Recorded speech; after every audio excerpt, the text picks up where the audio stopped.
Mga na-miss natin today! Si Kuya Jeffrey, sino ba? Kuya Entong, sino ba? Si Ate Abby. Si Tom, sino ba? Si Kuya Ramil. Nelson, Abby, sino ba? Ate? Vicky, yan si Ate Vicky. Si Ate Amor, sino ba? Kuya Tikboy, sino ba? Si Ate Jel, yan. Ate Alice, si Kuya Paul. Sino pa? Si Kuya June. Si Joel. Yan. So marami tayong mga na-miss na mga friends natin na hindi natin kasama. Tapos si Tom din, di ba? Wala rin si Tom ngayon.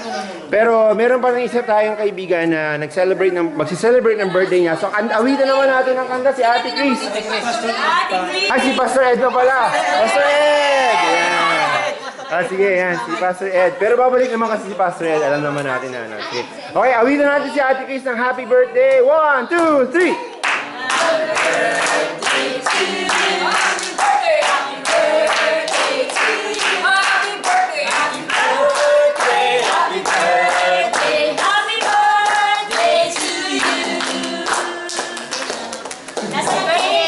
Ang saya naman nun.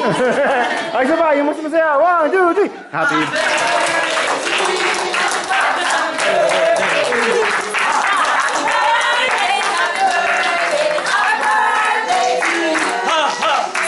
Happy birthday kay Ate Chris. And ang panalangin natin na lalo pa siyang pagpalain ng Panginoon sa kanyang buhay.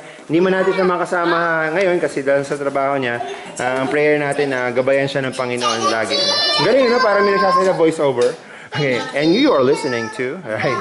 Sige, maraming salamat. Na-miss namin kayo. See you next week. Sige.